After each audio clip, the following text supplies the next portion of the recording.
Welcome back to Other People's Lives. I'm Joe Santagato. I'm Greg Dybec. For anyone out there that wants to be a guest on our show, don't hesitate to reach out to us. We have an email, oplpodcast@gmail.com. Just hit us up and we'll get something scheduled out. Yeah, and today we are actually going to re-explore what for us was probably one of the most interesting and eye-opening topics that we've ever discussed on the show. It was a long time ago, but we're going to be speaking to someone who reached out with the subject line, 4 people live in my body. This is someone with dissociative identity disorder. It's formerly known as multiple personality disorder. And this is a disorder when someone has the presence of 2 or more distinct personalities, I guess, and identities within them. And each may have a unique name, personal history, characteristics. And it was years ago, we spoke to someone who had 7 of these alters. And it was so mind-blowing. And we have so many new listeners now that we kind of want to bring this topic back with a new guest. So we're super excited to learn about this guest's experience and their alters. So we've got the guest on the line, and thanks so much for being on today. Thank you guys for having me. I'm actually really excited to be able to talk about this. So thank you again. Yeah, you were just mentioning before the call that you've never really spoken to anyone about this in your life.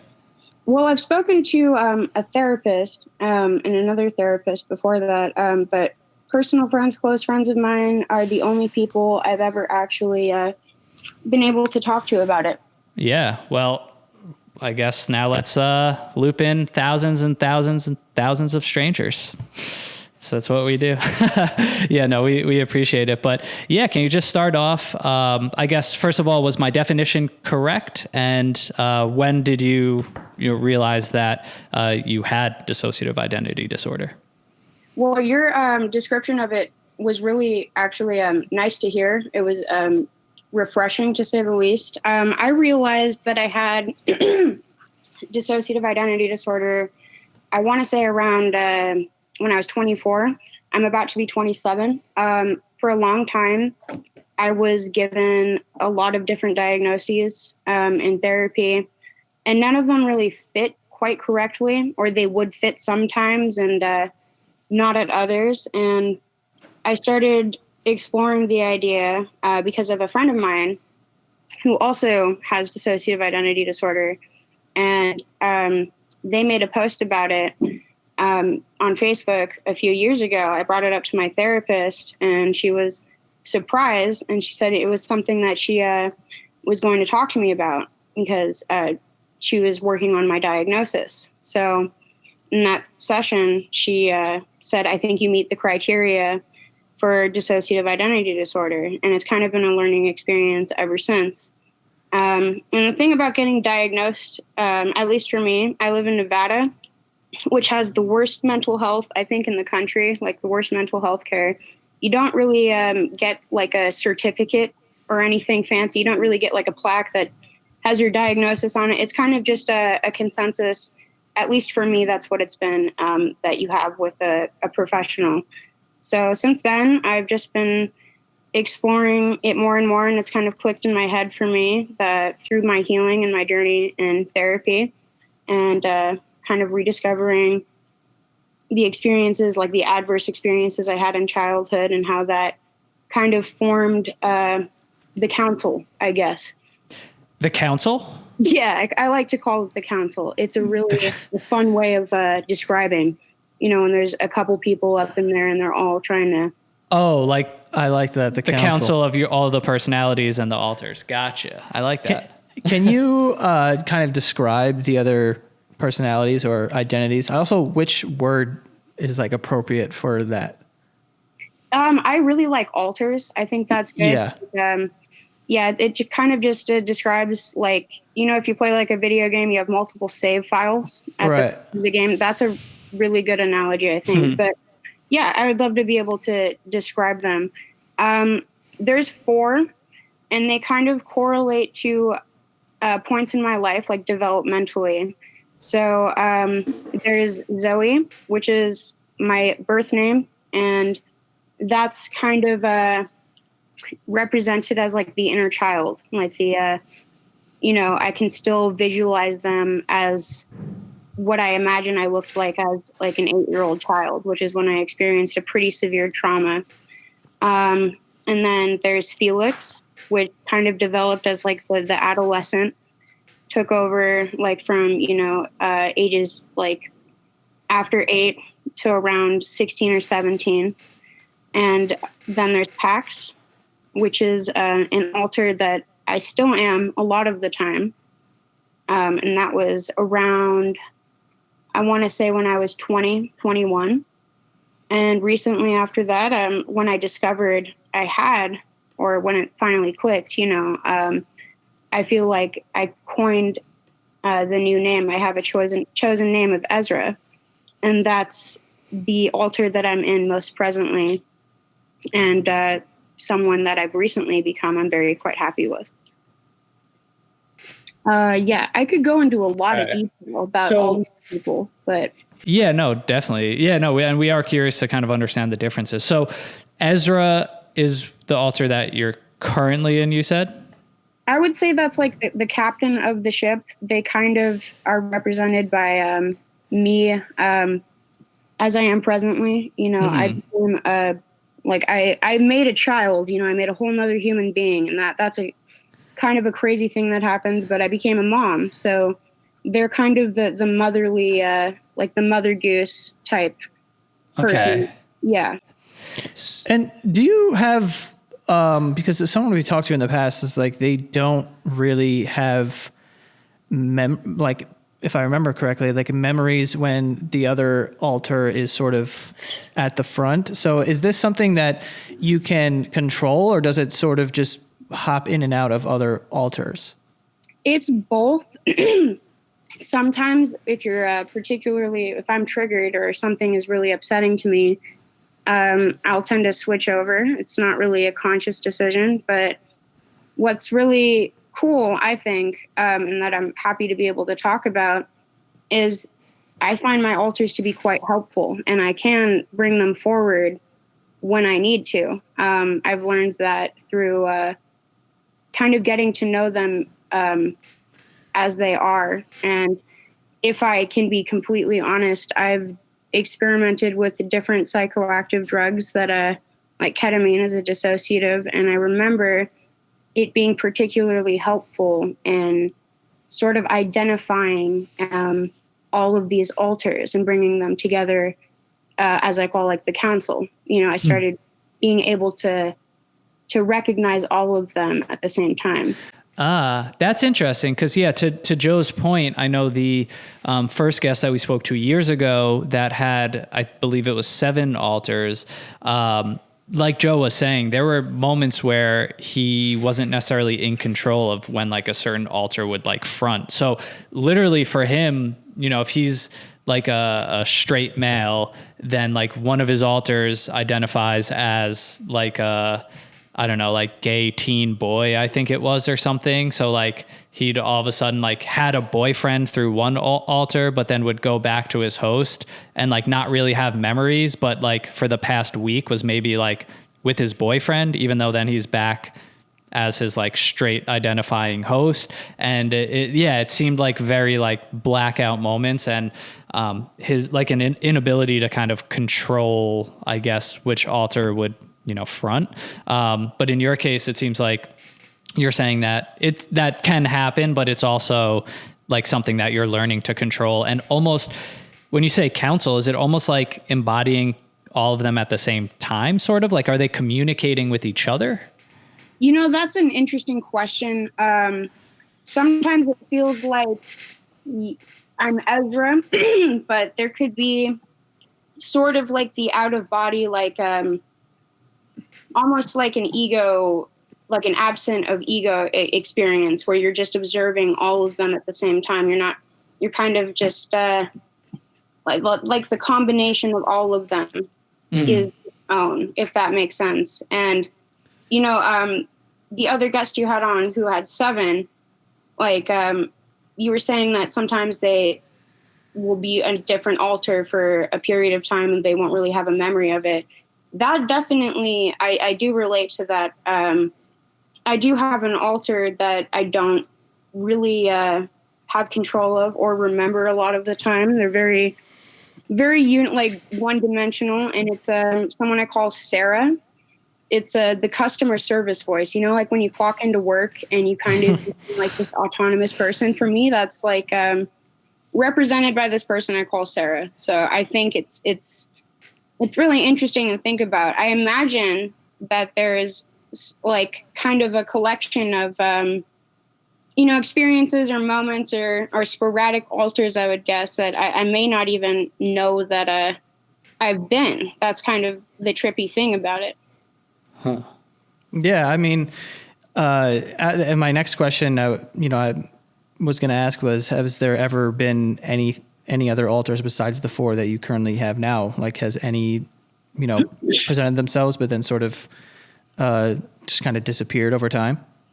Oh, yeah. I've had things that I've grown out of for sure, or they've evolved, definitely. And I think what's interesting about the dissociative identity disorder is it's kind of like when you think about the acronym dissociative identity disorder, it's kind of like, I would imagine typically people are able to remember like moments in their adolescence or growing up where they felt like, if they were to meet that person, they might have completely different interests.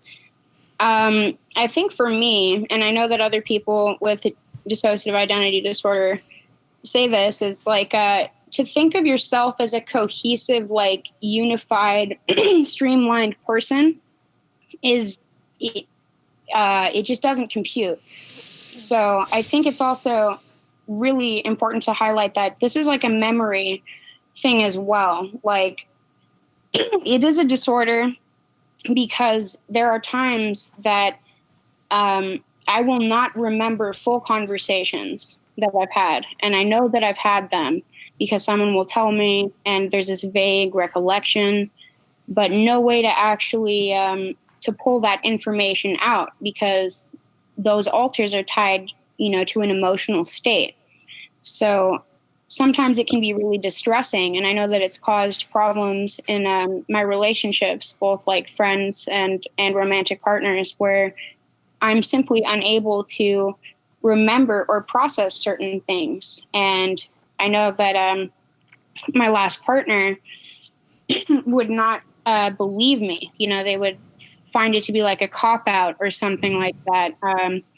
Like there's no way that you don't remember it. We just talked about it. Or it would have been in the same conversation even. As soon as I start to get stressed out, the cohesion kind of falls away and, there's nothing that I can remember. Wow, that's interesting. Could this be a case where, like, say we were to have this conversation with you like a week from now, like, do you have so much control over it now? Or like, could we be speaking with an alter, or could, like, in a week from now, you not even remember like the details of this conversation because you've kind of like switched to a different alter? Right. So at this point in my healing, I'm very confident in saying I will remember this conversation. I've looked forward to this conversation, and I'm Ezra almost all the time. And if I'm not, there's a pretty good chance I'm aware of it. And if I'm not aware of it, there's ways of telling that you are sort of slipping away or you're, dissociating. Like you've heard a lot of people, I'm sure, like since mental health has become more of a talked about thing, like a trending thing, people say like, oh my God, I'm dissociating. Well, that experience, everybody dissociates, but when it's like a disorder, you know that it's happening because of certain things like feeling like you're floating, or not remembering what you were just talking about, or maybe someone was just saying something to you and you're just like, huh? There's little clues that can help tune you in. So part of coping is learning how to deal with that at moments when you are dissociating, and how to express that and manage it so that you don't lose important information. Yeah, and when you are like you're hanging out with your friends, then you like have like a different alter kind of is like presenting itself. Is it obvious that you're another alter, or like can people tell, or are they very similar?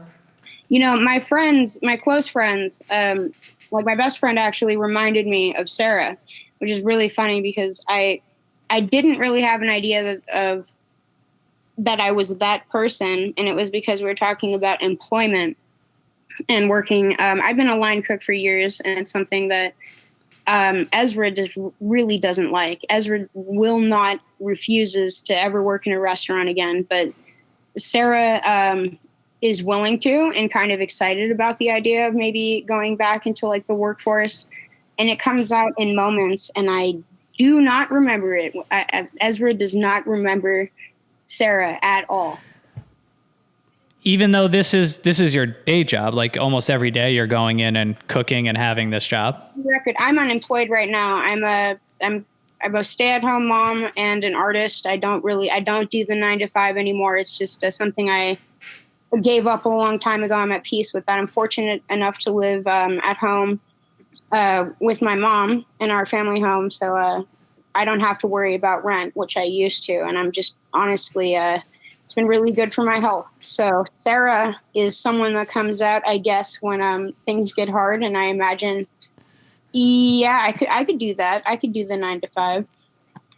The memories that you have of like being a line cook. So you worked this job, I assume, for some time, but do those memories kind of live with Sarah? Like when you are Ezra, which you mostly are, do you have those memories of being a line cook or no?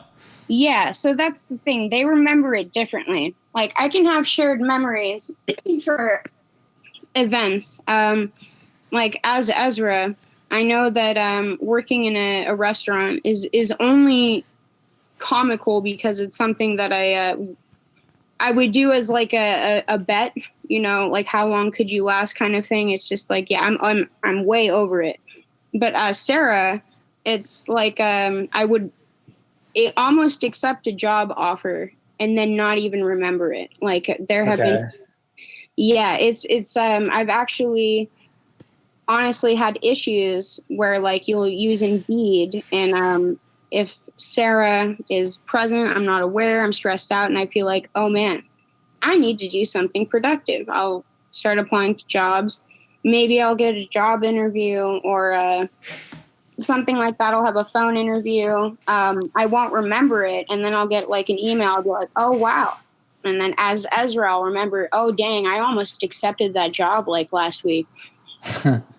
Yeah, I was going to say, like, you know, is there, if you're working a day job, is there like multiple sort of shifts in who is coming forward during one day? Or is it usually, you know, you're Ezra for, you know, a month at a time? Or is there a lot of kind of switching? So it really depends on where I'm at, like my environment. Living at home, as nice as it is to not pay rent, I have a very, very chaotic home life right now, and that can definitely lead to a lot more of the dissociation and slipping into other alters more frequently. But if I'm comfortable, if I'm, you know, not really stressed out at the time, I'm typically Ezra or Pax all the time. That's interesting. So there really are key triggers then for you now. So hard. Yeah. Yeah. And I just want to touch on what you said before. Like, I think you're right. Like, obviously in this case where you've kind of, you know, explored and have had these personalities kind of come forward and understand them, that is, you know, dissociative identity disorder. Like you said, like that in a sense makes it a disorder, I guess. But there are so many people who can experience, I guess, like moments of dissociation, like you said, or like a sense of being detached from themselves or their emotions. Like, I think that is commonly triggered in a lot of people. I've seen a lot of discussions around that too, where they don't necessarily have like DID or like understand like there's these alters that present themselves in different personalities, but they can maybe just I guess, I don't know, just like understand that almost like a blurred sense of identity or like detachment. So I think a lot of people can probably still relate to some of those feelings or like the understanding of being triggered that kind of like causes them to dissociate a bit. But I am curious, you know, one thing that I've read about this disorder is that can typically be a reaction to trauma and sort of a way to help a person avoid bad memories maybe, or traumatic moments from their life. Would you say that's the case with you?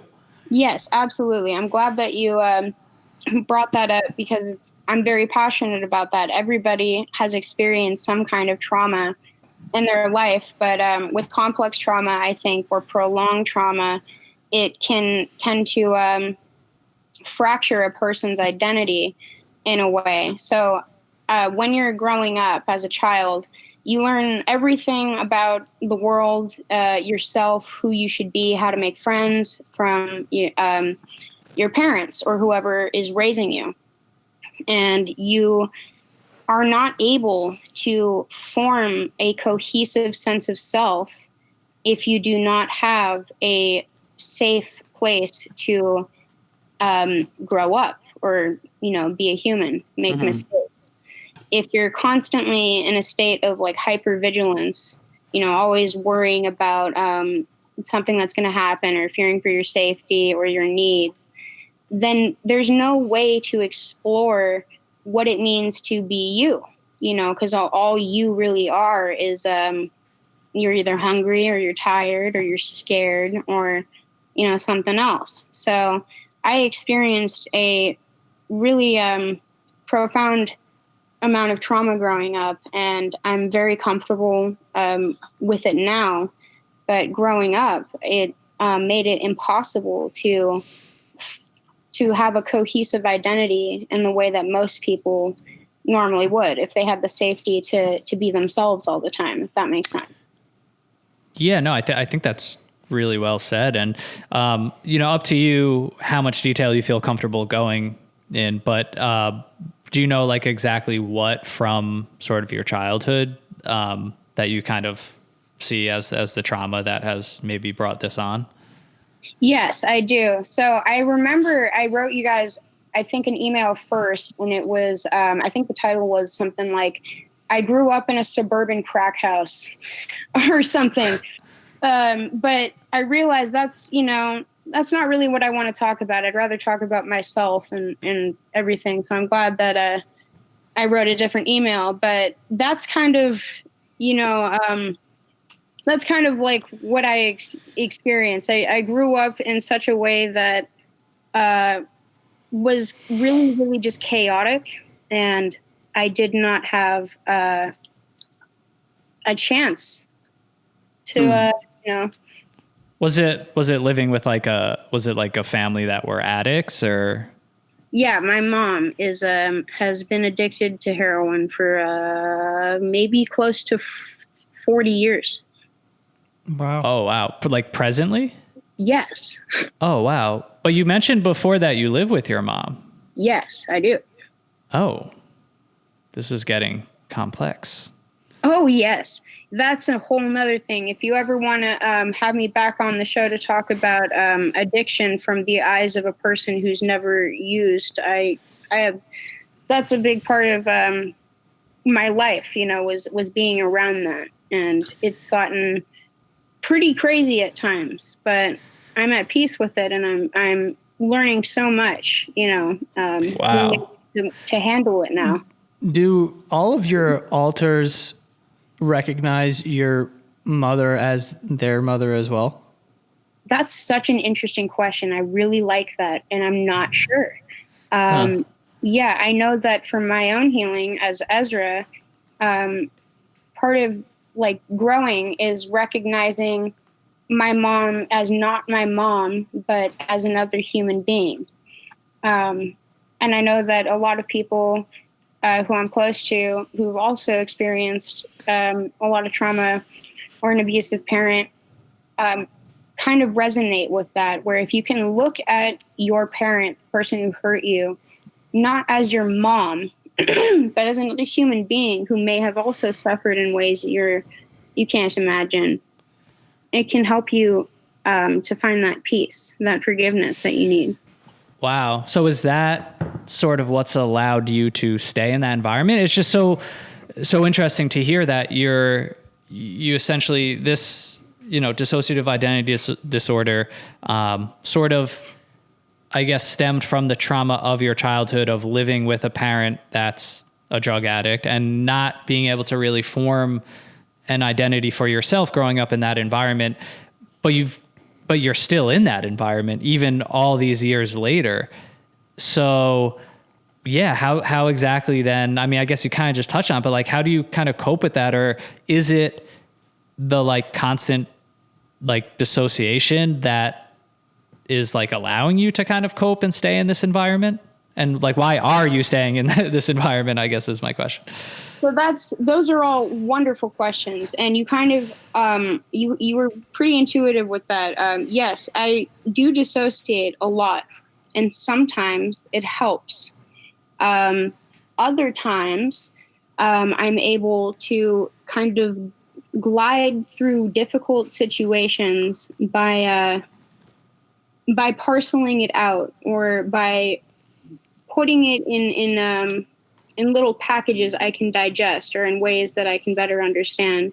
And, you know, living currently here with my mom, I'm here for a lot of reasons.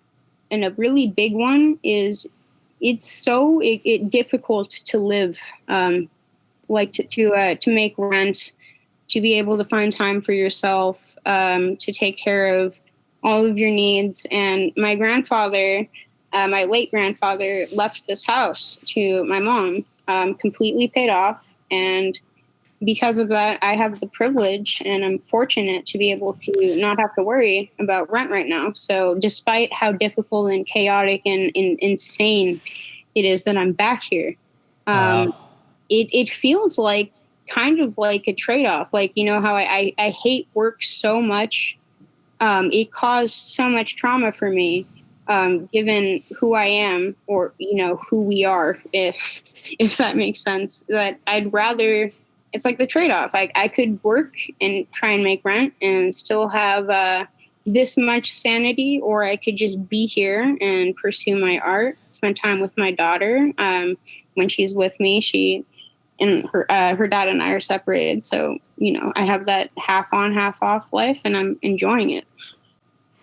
And also something I wanted to touch on, you know, earlier is you had, when you were naming, you were naming your alters, are some different genders than other? Yes, I'm glad that you asked that question. Pax is male, mostly. I'm a non-binary, agendered, or all gendered. I don't gend most of the time, but Pax likes to be a boy. Feels like a boy. And Zoe's definitely a girl, and Felix is more feminine than not. So yeah, that's an interesting question. Yeah. And I guess, yeah, what are there any other like key differences between them? Because I think that's so interesting how distinct all of these alters can be down to, you know, different genders. And what are some of the other, like, I guess, stark like personality differences between these kind of alters that all live inside of you? Right. So Felix is probably my least favorite alter. And that's kind of like you know, when you're an angsty, depressed teenager and you say things like, everybody hates me. Yeah. I want to die. I should just commit sewer slide because you know, the world is yeah, that's kind of the Felix. And by the way, I should have asked this. What is the deal with profanity on your show? Is that something I should avoid? Yeah, go crazy. Okay, cool. Yeah, thank you. That helps. So yeah, Felix is the angsty teenager who tried to cope with the lack of love and care through self-harm and, you know, Coheed and Cambria and System of a Down and all that kind of that jazz. Good bands. Yes, thank you. Interesting. I'm curious too, like, to go back a little bit, like when these first started presenting themselves, like what does that moment feel like, if you can even put it into words? I would imagine, I mean, maybe I'm wrong, but is it kind of strange to navigate, like, hey, like I'm sort of a different person sometimes? Yeah, I had a really interesting and profound moment. A few months ago, I was in Carson City with my ex-boyfriend, and I really did not want to be there. I got a call from one of my mom's friends needing help with the security system back at the house in Las Vegas, which is like almost 500 miles away. And it's the middle of the night, and I'm dealing with something completely different. I already don't want to be in Carson City, and it was just a really aggravating situation, but I found it comical. And in that moment, I remember it was the first time I kind of saw all of the altars, like I was able to visualize them as separate people talking to one another. And what they looked like, they all looked different styles, different haircuts and whatever, different like mannerisms or like ages even. It was really trippy. I remember Ezra watching, Pax and Felix argue, and Zoe kind of like moping and crying, feeling left out. And I remember it was kind of like one of those cartoonish moments in your head. And I was laughing. I was like, wow, it was really fucking weird. I don't really know if it would make sense to anybody else outside of that moment, but I was really tired. I was overwhelmed. And I remember just feeling all of these different conflicting things. And they were all in different people. Yeah. Wow. I'm curious, before we wrap, I guess you said you haven't told many people, but how would you respond to like the person who just kind of brushes this off? Or I think you kind of mentioned it before where, people might say like, this is an excuse, or I guess it's just so hard for people to understand because of just how much this is only happening inside of you and how difficult it is to describe to someone who has maybe never felt these things. Like, do you ever run into people, or is there kind of controversy out there where people almost think like this isn't real, or like don't want to give it credit as a disorder? Yeah, I'm sure there are. Even my own brother, who suffered pretty much almost the same or similar to the TE trauma as me, hasn't started their journey in therapy. They don't really understand it. And to be completely honest with you, not to sound like an arrogant dick or anything like that, but I am so at peace with myself. I'm completely blissfully comfortable just being all of me, all of us, that if somebody were to question it or tell me that I'm lying, truthfully, I don't think it would faze me, because the experience of just being, everybody has such a vastly different experience of being. And I think that's why we're all drawn to each other. It's because, if you're stuck just being you, there's nothing to really compare it to. So if somebody's telling me that I'm lying, that sucks. I'm sorry that you can't imagine being many. It's a weird kind of cool sort of fantasy life that we all live, and I'm just really happy to be here. I think we all are.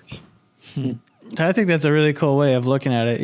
Like you call it like living a fantasy almost, because when you're younger, you pretend to be a bunch of different people. So it's like, if that sticks with you sort of in a way, absolutely. That's what, you're talking about. But yeah, we appreciate you coming on and talking to us and, letting us know about your journey with this. And yeah, super interesting stuff. Absolutely. And I would just like to say, while I'm still here, I really appreciate the level of care and respect that you take to everybody you talk to and have on your show. It's really refreshing and endearing, and I'm here for it. Thank you guys for what you do. I hope you keep doing it. Damn, thank you so much. Appreciate that. Yeah, we appreciate that, and we will definitely keep doing it if we can keep having conversations like this. But like we always say, it's the guests that make the show, not us. hopefully we're good listeners, but we appreciate you coming on.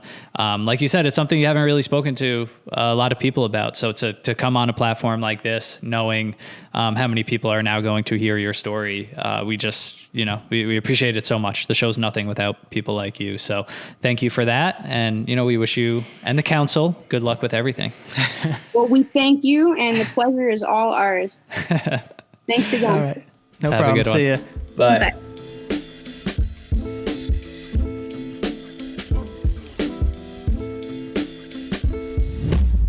Now, a word from our sponsor, BetterHelp. There are plenty of ways to support a healthy brain, like reading, listening to podcasts, or learning a new language. There's also BetterHelp online therapy.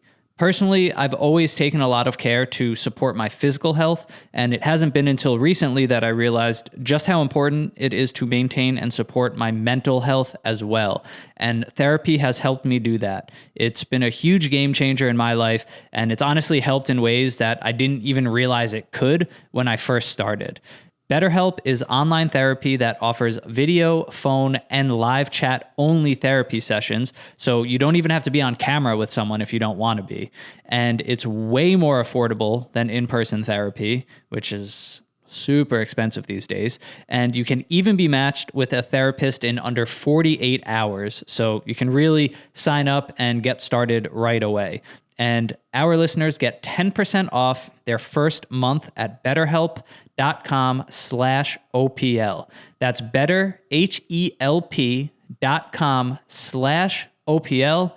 Sign up, try it out, see if it's for you, and get 10% off that first month. That's betterhelp.com/OPL.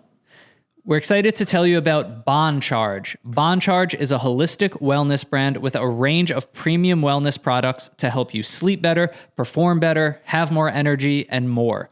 Personally, I work at a computer pretty much all day long, and it would end up giving me headaches, making me tired, my eyes would feel strained. And since getting Bon Charge's computer glasses, I just wear them all day long and I'm not as fatigued, my eyes never feel as strained, and I just feel better after a workday just from wearing these computer glasses. I also recently started using blue light blocking glasses, which I wear at night, 2 to 3 hours before bed, and it helps me sleep way better. And I've tried plenty of other blue light glasses in the past and computer glasses, and none of them really seemed to work. Almost felt like a hoax, not gonna lie. But with Bon Charge products, I can truly feel the difference and just the change in my quality of life from day to day. Probably because their products are science-backed and tested, unlike a lot of these other companies. And you can get prescription, non-prescription, and they have a range of other products that are also worth checking out. So head over to boncharge.com/OPL. Use the coupon code OPL to save you 20%. And that is Boncharge, BONCHARGE.com/OPL, and use coupon code OPL to save 20%. Last sponsor of the day, guys. I'm going to make this quick. It is Secret Handshake Food Co. Everything Bagel Hot Sauce. Yes, Joe and I are co-creators of this, along with Heatonist, the company that does all the sauces for Hot Ones. Great show, almost as good as this show. But check this out, guys. We love how this came out. We sold out of our first batch in weeks. People are loving it. We're so happy with it. Everything Bagel Hot Sauce. Tastes delicious. Has a great kick. Give it a try. Head over to secrethandshake.shop. Grab a bottle for yourself, or you can head over to heatonist.com and you should see it there on the homepage, or just search Everything Bagel Hot Sauce. This is the world's first Everything Bagel Hot Sauce. So if you search that, it's going to come up. Try a bottle and let us know what you think. Again, super happy with this and really want you guys to try this and enjoy this.